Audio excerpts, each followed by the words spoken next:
বিদ্যুৎ, জ্বালানি ও খনিজ সম্পদ মন্ত্রণালয়ের মাননীয় মন্ত্রী মোহাম্মদ ইকবাল হাসান মোহাম্মদ টুকু, তিনি আজকে একটি আওয়ামী লীগ নিয়ে বক্তৃতা দিয়েছেন, জঘন্য একটি বক্তৃতা দিয়েছেন। চলুন তার বক্তৃতাটা শুনে আসি। এবং তিনি আওয়ামী লীগের ব্যাপারে এত বড় কথা বলে নিজের মেয়েটাকে যখন আওয়ামী লীগের বঙ্গবন্ধু পরিবারে বিয়ে দিয়েছেন।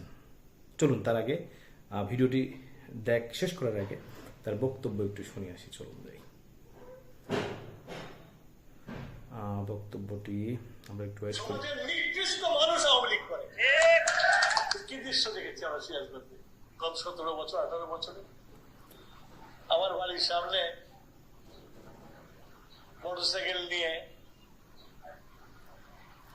মোটরসাইকেল এসে স্পিড বাড়ায় দিয়ে বলে না, এই শালাটুকু বেড়া, এই শালা খুশি বেড়া, এটাই হলো আওয়ামী লীগ। সমাজের নির্দিষ্ট মানুষ আওয়ামী লীগ করে, ভদ্রলোক করে না। আজকে আমরা একটু ঢিলা দিয়েছি, শুনতেছি সব আওয়ামী লীগের সেই আস্তান মাস্তানটা নাকি বিভিন্ন দিকে হুমকি দিচ্ছে। এই দলটা শুধু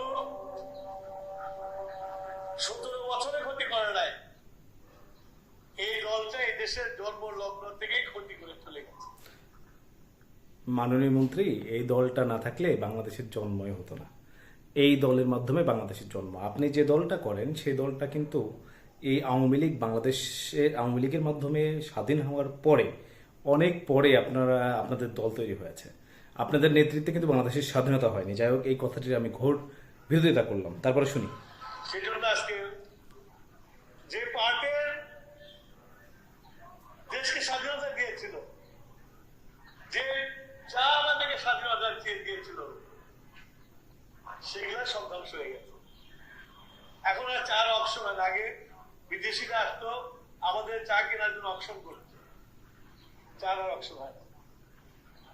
এগুলো এরা যখনই আসে ক্ষতি করে। আমরা একটা লিবারাল এসেছি, আমরা একটু আমাদের নেতা তারেক রহমান সাহেব লিবারাল হয়েছে। যাই হোক, এই ব্যাপারে আর কথা নাই। তিনি যে কথাটি বলেছেন, কোনো ভদ্রলোক আওয়ামী লীগ করতে পারে না, নিকৃষ্ট মানুষ তারা আওয়ামী লীগ করতে পারে না। যাই হোক, ওইদিকে না যাই।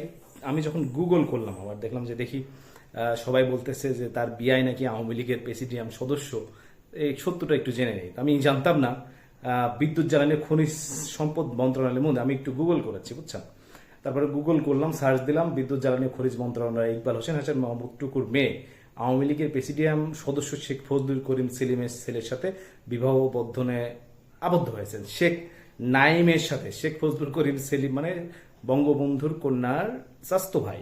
তার মানে কি বঙ্গবন্ধু পরিবারে তিনি হচ্ছে ছেলের জামাই বানিয়েছেন। আর এখন আওয়ামী লীগ যদি এত খারাপই হয়, আপনি বঙ্গবন্ধুর পরিবারের বিয়ে দিলেন, আপনি তখন জানতেন না নাকি এখন খারাপ হয়েছে, নাকি তখন সুবিধা নেওয়ার জন্য বিয়ে দিয়েছিলেন? এমন প্রশ্ন সবাই রাখতেই পারে। ভালো থাকবেন সবাই। অবশ্য কথা বলার সময়, আত্মীয়তা করার সময় জানি না সব ঠিক থাকে, কিন্তু রাজনৈতিক বক্তৃতা দেওয়ার সময় এগুলো ঠিক থাকে না। আল্লাহ হাফেজ। গরম লাগতেছে, পরে আবার কথা হবে। আসসালামু আলাইকুম।